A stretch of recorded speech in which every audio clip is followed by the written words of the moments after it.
What do we have here? It's the Behringer Pro One, which is based off of the Sequential Circuits Pro One, a monosynth from the early '80s that looks like wizards made it.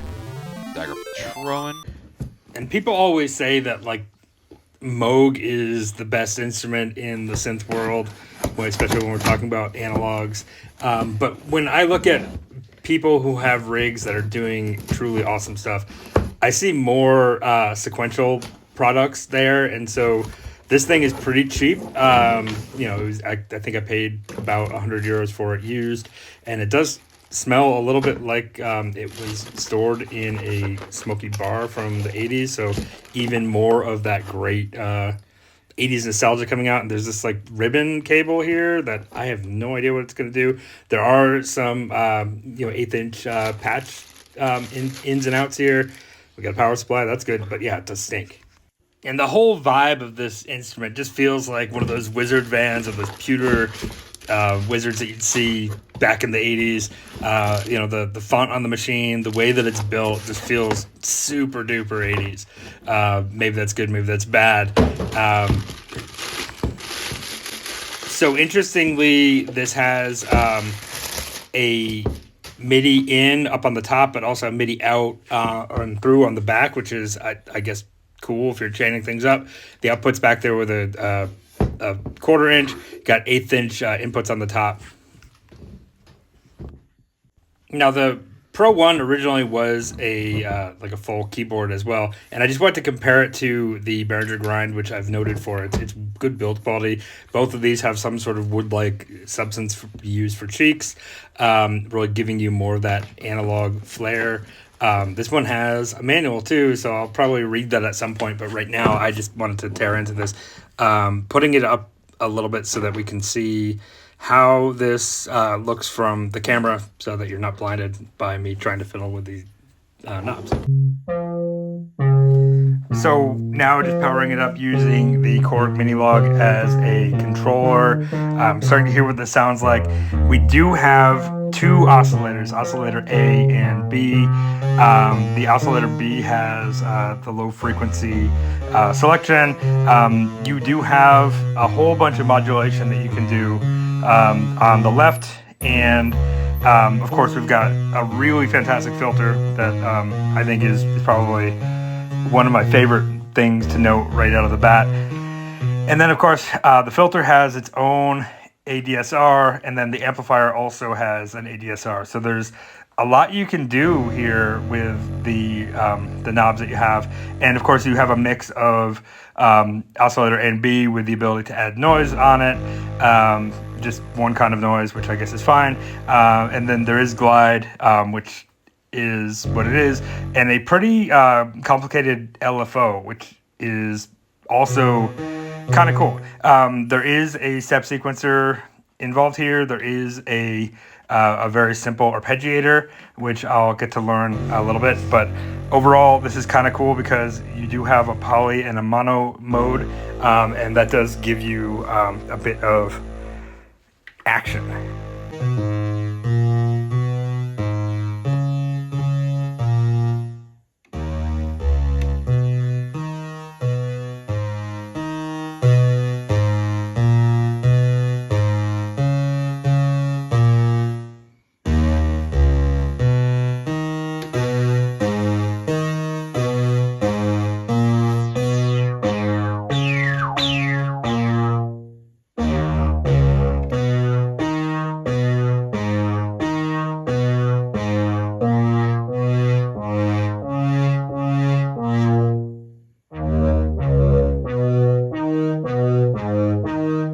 So immediately the analog sound and the ability to kind of work with the filter's almost like too wide range, and it gets very chirpy. But I think once you know what you're doing, it's probably going to sound really cool. But yeah, this definitely sounds like, you could do some good, Stranger Things music. Really makes me want to get out my 1-20 and, play as a mage and become a synth wizard.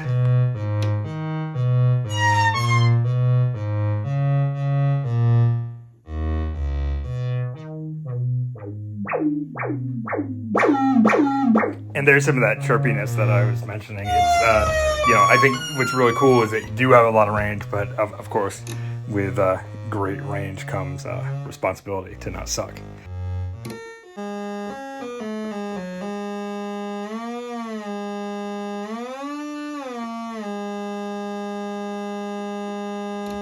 And it does look like you can do a lot of main tuning and also tuning on the oscillators, so there's probably a good need to dial this in before I actually make any real music with it.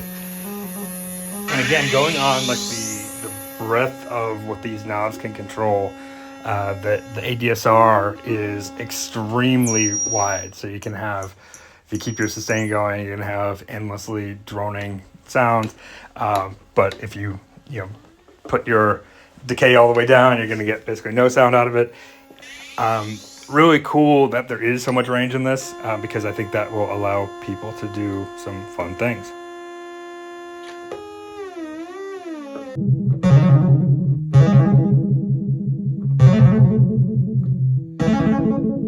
Now I've got some Crystal Castles vibes going on, so untrust me.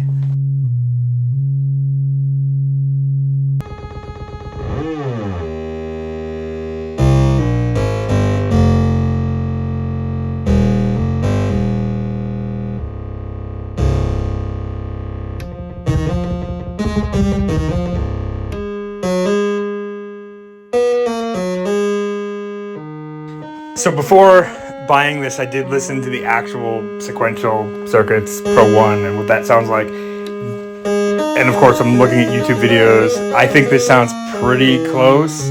I definitely like the overall vibe of this instrument. I would say if I was going to buy one Behringer product right now, it would either be the MS1, because it's just such a fun take on the Roland, but also the Behringer Grind, which is just such a dynamic piece of kit, and that's just a little bit more than this one. I still think I love it, and we'll be doing a little bit more with it for sure.